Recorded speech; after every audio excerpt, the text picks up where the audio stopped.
ನಾವು ಎಷ್ಟೇ ದೊಡ್ಡವರಾದ್ರು ಏನೇ ಮಾಡಿದ್ರು ಕೂಡ ನಮ್ಮನ್ನ ಮೀರಿದಂತ ಒಂದು ಶಕ್ತಿ ಮೇಲೆ ಇದೆ ಅಂತ ನಂಬ್ಕೊಳ್ಳೋದು ನಮ್ಮ ಆರೋಗ್ಯಕ್ಕೆ ಒಳ್ಳೇದು. ಅದನ್ನ ದೇವರು ಅನ್ನಿ, ದೈವ ಅನ್ನಿ, ವಿಧಿ ಅನ್ನಿ, ಏನೂ ಅನ್ನಿ, ನಮ್ಮನ್ನ ಮೀರಿದಂತ ಒಂದು ಶಕ್ತಿ ಮೇಲೆ ಇದೆ. ಎಷ್ಟೋ ಜನ ಕೇಳ್ತಾರೆ ನನಗೆ ಏನ್ ಪ್ರೂಫು ದೇವರಿದ್ದಾನೆ ಅಂತ. ಪ್ರೂಫ್ ಇದೆ, ನಾನು ಪ್ರೂಫ್ ಕೊಡ್ತೀನಿ ನಾನು. ಈಗ ಅಮೆರಿಕದ ಏರ್ಪೋರ್ಟ್ಗಳಲ್ಲಿ ಬಿಡಿ, ನಮ್ಮ ಬೆಂಗಳೂರು ಏರ್ಪೋರ್ಟ್ ತಗೋಣ. ಬೆಂಗಳೂರು ಏರ್ಪೋರ್ಟ್ ಅಲ್ಲಿ ದಿನಕ್ಕೆ 150 ವಿಮಾನ ಏರುತ್ತೆ, 150 ವಿಮಾನ ಇಳಿತದೆ. ಒಂದಕ್ಕೊಂದು ಡಿಕ್ಕಿ ಹೊಡೆದೇ ಇಲ್ಲ. ಯಾಕೆ ಹೊಡೆದಿಲ್ಲ ಗೊತ್ತಾ? ಅದೊಂದು ಏರ್ ಟ್ರಾಫಿಕ್ ಕಂಟ್ರೋಲ್ ಅಂತಿದೆ. ಅಲ್ಲಿ ಕೂತ್ ಕಂಟ್ರೋಲ್ ಮಾಡ್ತಾ ಇರೋದನ್ನ, ಯಾವ ವಿಮಾನ ಲ್ಯಾಂಡ್ ಆಗ್ಬೇಕು, ಯಾವ ವಿಮಾನ ಟೇಕ್ ಆಫ್ ಆಗ್ಬೇಕು, ಪ್ರತಿಯೊಂದು no don't go, no proceed, go land, ಹಿಂಗೆ ಇನ್ಸ್ಟ್ರಕ್ಷನ್ ಕೊಡ್ತಾ ಇರ್ತಾರೆ. ಅವ್ರು ಹಾಗೆ ಮಾನಿಟರ್ ಮಾಡ್ತಿರೋದ್ರಿಂದ ವಿಮಾನ ಡಿಕ್ಕಿ ಹೊಡೆದಿಲ್ಲ ಅಲ್ವಾ? ದಯವಿಟ್ಟು ನೋಡಿ, ಈ ಪ್ರಪಂಚ ಆಗಿ ಬಿಗ್ ಬ್ಯಾಂಗ್ ಥಿಯರಿಯಿಂದ ಆಗಿ 450 ಮಿಲಿಯನ್ ವರ್ಷಗಳಾಯ್ತು ಅಂತ ಹೇಳ್ತೀವಿ ಅಲ್ವಾ?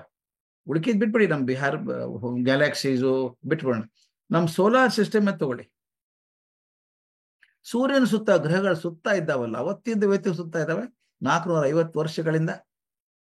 ಎಷ್ಟು ಕರೆಕ್ಟ್ ಆಗಿ ಸುತ್ತಾ ಇದ್ದಾವೆ ಅಂದ್ರೆ, ನೀವು ಕೂತ್ಕೊ ಪಂಚಾಂಗ ನೋಡಿದ್ರೆ ಇನ್ನು 100 ವರ್ಷಕ್ಕೆ ಯಾವತ್ತು ಸಂಪೂರ್ಣ ಸೂರ್ಯಗ್ರಹಣ ಆಗ್ತದೆ ಮಿನಿಟ್ ಕರೆಕ್ಟ್ ನಿಮಿಷಕ್ಕೆ ಹೇಳ್ಬೋದು.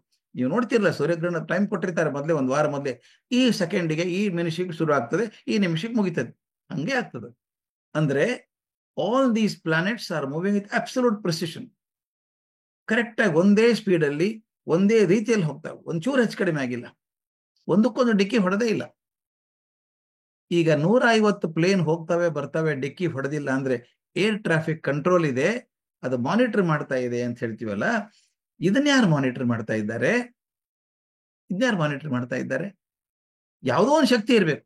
ಅದು ಆಕೆನೋ ಅವನೋ ಗೊತ್ತಿಲ್ಲ ನನಗೆ, ಆದ್ರೆ ಯಾವುದೋ ಒಂದು ಮಹಾನ್ ಶಕ್ತಿ ಈ ಪ್ರಪಂಚವನ್ನ ಕಾಪಿಡುತ್ತದೆ, ರಕ್ಷಿಸ್ತದೆ, ಈ ವ್ಯವಸ್ಥೆ ನಡೆಯುವ ಹಾಗೆ ನೋಡ್ಕೊಳ್ತದೆ ಅಂತ ನಂಬೋದಿದೆಯಲ್ಲ, ನಮ್ಮ ಆರೋಗ್ಯಕ್ಕೆ ಒಳ್ಳೇದು. ಯಾಕೆ ಗೊತ್ತಾ? ದೇವರು ಇದ್ದಾನೆ ಅಂದ್ರೆ ನನಗೆ ಸೊಕ್ಕ ಬರಲ್ಲ. ನನಗಿಂತ ದೊಡ್ಡ ಶಕ್ತಿ ಒಂದಿದೆ ಅಂದ್ರೆ ನನಗೆ ಸೊಕ್ಕ ಬರಲ್ಲ, ಅಹಂಕಾರ ಬರಲ್ಲ.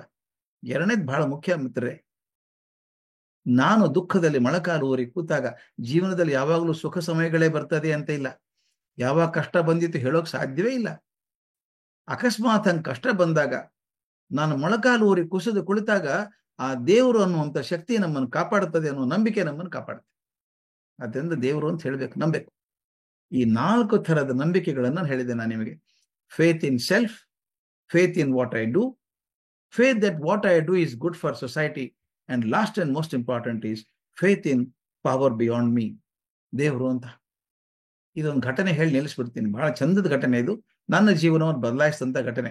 ಇದು ಬರ್ತಿದ್ದೀನಿ, ಕೆಲವು ಓದಿದ್ರು ಓದಿರ್ಬೇಕು. ನಾನು ಬಹಳ ಸಲ ಗುಜರಾತಕ್ಕೆ ಹೋಗ್ಬೇಕಾಗತ್ತೆ, ಅಲ್ಲಿ ಶಾಲೆಗಳಿದ್ದವು ನಾನು.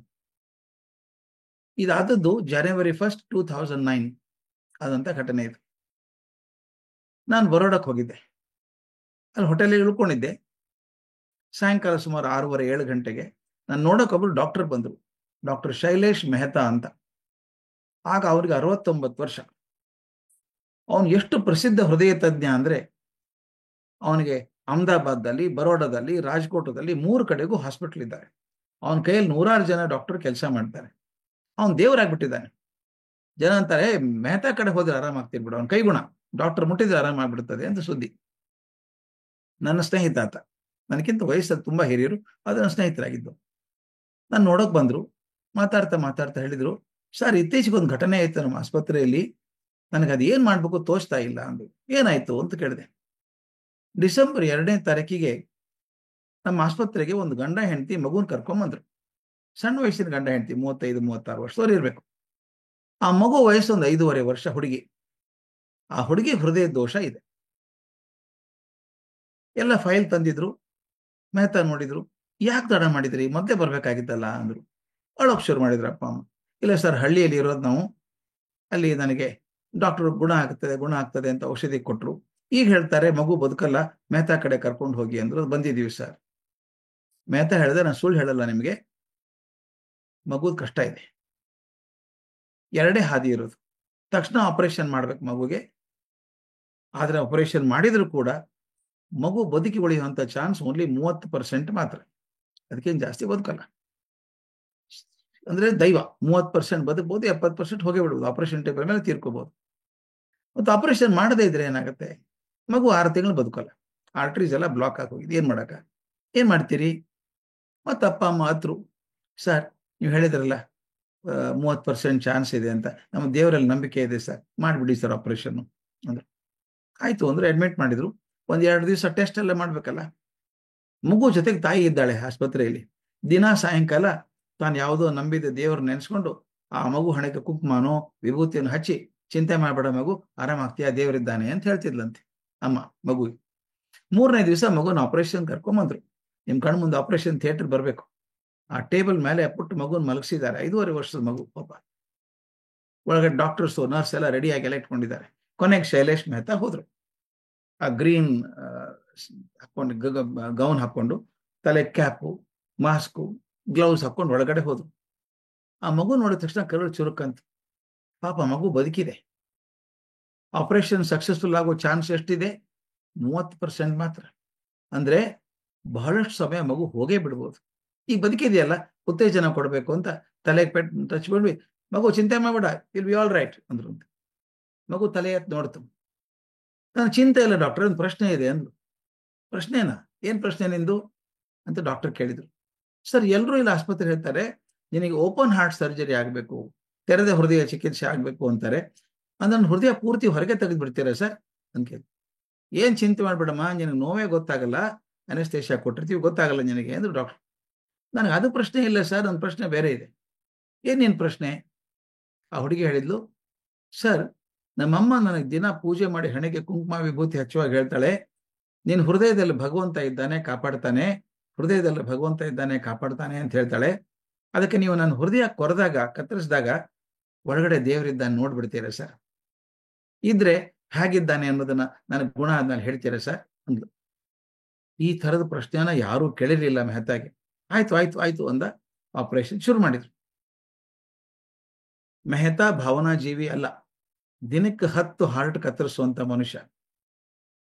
ನನಗೆ ಈ ಘಟನೆ ಹೇಳುವಾಗ ಹೋಟೆಲಲ್ಲಿ ಅವನ ಕಣ್ಣಲ್ಲಿ ನೀರು ಸುರಿತಾ ಇತ್ತು. ಭಾವನಾ ಜೀವಿ ಅಲ್ಲ ಅವನು. ಏನಾಗಿತ್ತು ಗೊತ್ತು, ದುಃಖಪಟ್ಟ ಅವನು.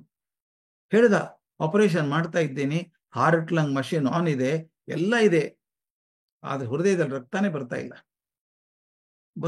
ಏನು ಹೃದಯ ಪ್ರೆಷರ್ ಹೆಚ್ಚಿದ್ರು ಹಾಕಿದ್ರೆ ಬರ್ಲಿಲ್ಲ. ನಿಧಾನಕ್ಕೆ ಹಾರ್ಟ್ ಬೀಟ್ ಕಮ್ಮಿ ಆಗ್ತಾ ಆಗ್ತಾ ಆಗ್ತಾ ಬಂತು. ನೋಡ್ತಾ ಇದ್ದು ಹಾರ್ಟ್ ಆಲ್ಮೋಸ್ಟ್ 0 ಬಂದ್ಬಿಡ್ತು. ಆಯ್ತು ಬದುಕಲ್ಲ ಮಗು, ಆಯ್ತಪ್ಪ ಎಲ್ಲ ಟ್ಯೂಬ್ ಎಲ್ಲ ತೆಗೆದ್ಬಿಡಿ, ಹೊಲಿಗೆ ಹಾಕ್ಬಿಡಿ, ಕತ್ತರಿಸಿದ ಪೋಸ್ಟ್ ಹೊಲಿಗೆ ಹಾಕಿ ಮಗುನ ಅಪ್ಪ ಅಮ್ಮನ ಕೊಟ್ಬಿಡಿ, sorry we could not save the child ಅಂದ ಮೆಹತಾ. ತನ್ನ ಕೈ ನೋಡ್ಕೊಂಡ, ಕೈಲ ರಕ್ತ ಆಗೋಗಿದೆ. ಅವನ್ಗೆ ಏನ್ ಅನಿಸ್ತೋ ಗೊತ್ತಿಲ್ಲ. ಆ ಹುಡುಗಿ ಧ್ವನಿ ಕೇಳಿಸ್ದಂಗ ಆಯ್ತು ಅವನ್ಗೆ. ಹುಡುಗಿ ಹೇಳ್ದಲ್ಲ, ನಾನು ಹೃದಯ ಕೊರೆದಾಗ ಒಳಗಡೆ ದೇವರಿದ್ದಾನ ನೋಡ್ಬಿಡ್ತೀರ ಡಾಕ್ಟ್ರೆ, ಇದ್ರೆ ಅವನ್ ಹೇಗಿದ್ದಾನೆ ಹೇಳ್ತೀರಾ ಅಂತ ಹೇಳಿದ್ರು. ಇವನು ಏನಾಯ್ತೋ ಗೊತ್ತಿಲ್ಲ, ಭಾವನೆ ಉತ್ತಕ್ಕೆ ಬಂತು ಅವನಿಂದ. ಭಗವಂತ ನೀ ಇದ್ದೀಯಲ್ಲೋ ಗೊತ್ತಿಲ್ಲಪ್ಪ ನನಗೆ, ಮಗು ನಂಬ್ಕೊಂಡಿದ್ದೆ ನೀ ಇದ್ದೀಯಾ ಅಂತ, ಮಗುನ್ ತಂದೆ ತಾಯಿ ನಂಬ್ಕೊಂಡಿದ್ದಾರ ನೀನ್ ಇದ್ದೀಯಾ ಅಂತ. ನೀನ್ ಇರೋದೇ ನಿಜ ಆದ್ರೆ ಮಾರಾಯ ನೀನೇ ಕಾಪಾಡ್ಬೇಕು. ನನಗಿರುವಂತಹ ಜ್ಞಾನ ಕೌಶಲ್ಯಗಳಿಂದ ಈ ಮಗುನ ಉಳಿಸೋಕ್ ಸಾಧ್ಯ ಇಲ್ಲ, ನಾನು ನೀನೇ ಪಾರ್ ಮಾಡ್ಕೋ ಅಂತಂದ. ಕಣ್ಣಲ್ಲಿ ನೀರು ಬಂದಿತ್ತು. ನರ್ಸ್ಗೆ ಹೇಳ್ದ, ಕನ್ನಡಕ ತೆಗೆ, ನನಗೇನು ಕಾಣಿಸ್ತಾ ಇಲ್ಲ ಅಂತ. ಆಕೆ ಕನ್ನಡಕ ತೆಗೆದು ತನ್ನ ಗೌನಿಂದ ಕಣ್ಣು ಒರೆಸ್ಕೊಂಡ. ಅಷ್ಟ್ರಲ್ಲಿ ಪಕ್ಕದಲ್ಲಿದ್ದಂತ ಡಾಕ್ಟರ್ ಮೊಳಕೆಯಿಂದ ತಿಂದ್ರು, ಸರ್ ರಕ್ತ ಬರ್ತಾ ಇದೆ ಹೃದಯದಲ್ಲಿ. ಮೆಹತಾ ನನಗೆ ಪವಾಡದಲ್ಲಿ ನಂಬಿಕೆ ಇಲ್ಲ, ಯಾವುದೋ ದೈಹಿಕ ಪ್ರಕ್ರಿಯೆ ಆಗಿರ್ಬೇಕು, ನೋಡೋಣ ಮತ್ತಿನ್ನೊಮ್ಮೆ ಹಚ್ಚಿ ಹಾರ್ಟ್ ಲಂಗ್ ಮಷಿನ್ ಜಾಸ್ತಿ ಪ್ರೆಷರ್ ಹಾಕಿ ಅಂತ ಹೇಳಿ, ನೀವು ನಂಬಲಿಕ್ಕಿಲ್ಲ, 5-6 ಜನ ಡಾಕ್ಟರ್ ಸೇರಿ ಮುಂದೆ 4.5 ತಾಸು ಆಪರೇಷನ್ ಮಾಡಿದ್ರು. ಮೆಹತಾ ಹೇಳ್ತಾನೆ, ನನಗೆ ಎಂತ ಸಂತೋಷವಾಗಿ ಹೇಳ್ದ, ಆಪರೇಷನ್ ಈಸ್ ಸಕ್ಸಸ್ಫುಲ್, ಮಗು ಏನೂ ಆಗಲ್ಲ, ಚೆನ್ನಾಗಿರ್ತ, 50 ವರ್ಷ ಆಯ್ತು, ಏನು ತೊಂದರೆ ಇಲ್ಲ ಅಂತ ಹೇಳ್ದ. ಹೇಳ್ಬಿಟ್ಟು ನನಗೆ ಹೇಳ್ದ, ನಾನು ಯಾಕೆ ಹೇಳಿದೆ ಘಟನೆ ಅಂದ್ರೆ, ಮಗು ಈಗ ರಿಕವರ್ ಆಗಿದೆ, ವಾರ್ಡಲ್ಲಿ ಇದ್ದಾಳೆ, ಆದ್ರೆ ನಾನು ಹೋಗಿ ಭೇಟಿ ಆಗಿಲ್ಲ ಆಕೆನ ಅಂದ. ಯಾಕೆ ಹೋಗ್ಲಿಲ್ಲ ಅಂತ ಕೇಳಿದೆ. ಅವನು ಹೇಳ್ದ, ಏನ್ ಮಾಡ್ಲಿ ಹೋಗಿ, ನಾನು ಹೋದ ತಕ್ಷಣ ಮಗು ಕೇಳುತ್ತೆ, ಹೃದಯ ಕೊರೆದ್ರಲ್ಲ, ದೇವ್ರನ್ನ ನೋಡಿದ್ರ, ದೇವ್ರು ಹೇಗಿದ್ದಾನೆ ಅಂತ ಕೇಳ್ತಾಳೆ. ಏನ್ ಹೇಳಿ, ದೇವ್ರಿಲ್ಲ ಅಂತ ಹೇಳಿದಕ್ಕೆ ನಂಬಿಕೆ ಹಾಳು ಮಾಡ್ದಂಗಾಗತ್ತೆ. ಇದ್ದಾನೆ ಅಂದ್ರೆ ಹೇಗೆ ವರ್ಣನೆ ಮಾಡ್ಬೇಕು ಗೊತ್ತಿಲ್ಲ ನನಗೆ, ಏನ್ ಮಾಡ್ಲಿ. ನಾ ಹೇಳಿದ, ಒಂದು ಕೆಲಸ ಮಾಡು, ನಾಳೆ ಹೋಗು, ಆ ಮಗುವನ್ನ ಭೇಟಿಯಾಗು, ಆಕೆ ಹೇಳು, ಮಗು ದೇವರನ್ನು ನೋಡೋ ಹವ್ಯಾಸ ಬೇಡ, ದೇವರನ್ನು ಅನುಭವಿಸ್ಬೇಕು. Experience God, don't try to see God, you have to see God in every human being around you. You can't imagine a God directly coming from the sky and standing before you. ಆದ್ದರಿಂದ ದೇವರನ್ನು ಅನುಭವಿಸಬೇಕು, ಅದು ನಂಬಬೇಕು ನಾವು. ಪ್ರತಿಯೊಬ್ಬರು ನಮ್ಮ ದೇವರಿದ್ದಾನೆ ನಂಬಬೇಕು. ಈ ನಂಬಿಕೆ ಇದೆಯಲ್ಲ ಎಂತ ಕಾಪಾಡುತ್ತೆ ನಮ್ಮನ್ನ ಅಂತಂದ್ರೆ, ಅದಕ್ಕೆ ನಾನು ಹೇಳೋದು, ನಮ್ಮ ಬಾಳಿಗೊಂದು ನಂಬಿಕೆ ಬೇಕಾಗತ್ತೆ. ಎಷ್ಟು ಗಟ್ಟಿಯಾಗಿ ನಂಬಿಕೆ ಇದೆಯೋ ನಮ್ಮ ಜೀವನ ಅಷ್ಟು ಭದ್ರ ಆಗತ್ತೆ. ಯಾವಾಗ ನಮ್ಮ ಜೀವನದಲ್ಲಿ ನಂಬಿಕೆ ಇಲ್ವೋ ಆ ಜೀವನಕ್ಕೆ ಯಾವ ಅರ್ಥವೂ ಇಲ್ಲ. ಆದ್ರಿಂದ ಮಕ್ಕಳೇ, ನಿಮ್ಮ ಜೀವನದಲ್ಲಿ ಯಾವುದೇ ಪರಿಸ್ಥಿತಿ ಬರಲಿ, ಯಾವುದನ್ನು ನಂಬಬೇಕು ಯಾವುದನ್ನು ನಂಬಾರ್ದು ಅಂತ ಹೇಳಿದ್ದೀನಿ ನಾನು. ಯಾವುದು ಪ್ರಪಂಚಕ್ಕೆ ಒಳ್ಳೆಯದನ್ನು ಮಾಡುತ್ತೋ ಅದನ್ನು ನಂಬಿ. ಯಾವ ಮನುಷ್ಯನ ಮಾತು ನಡೆ ನಡುವೆ ವ್ಯತ್ಯಾಸ ಇಲ್ಲವೋ, ಯಾರು ಪಾಸಿಟಿವ್ ಆಗಿದ್ದಾರೋ ಅಂಥವ್ರನ್ನ ನಂಬಿ. ಆಮೇಲೆ ಈ 4 ನಂಬಿ. ನಿಮ್ಮಲ್ಲೇ ನಂಬಿಕೆ, ಮಾಡೋ ಕೆಲಸದಲ್ಲಿ ನಂಬಿಕೆ, ಮಾಡೋ ಕೆಲಸದಿಂದ ಪ್ರಪಂಚಕ್ಕೆ ಒಳ್ಳೇದಾಗ್ತದೆ ಅನ್ನೋ ನಂಬಿಕೆ. ಕೊನೆಗೆ ಅದೊಂದು ದೊಡ್ಡ ಶಕ್ತಿ, ಅಪರಂಪಾರ ಶಕ್ತಿ ಇದೆ. ಅದನ್ನು ನಂಬಿದಾಗ ನಮ್ಮ ಜೀವನ ಸುಂದರ ಆಗ್ತದೆ, ಯಾವ ತೊಂದರೆ ಇಲ್ಲ, ಯಶಸ್ಸಿನ ಗೂಡಾಗ್ತದೆ ಜೀವನ ಅನ್ನುವಂಥದ್ದು.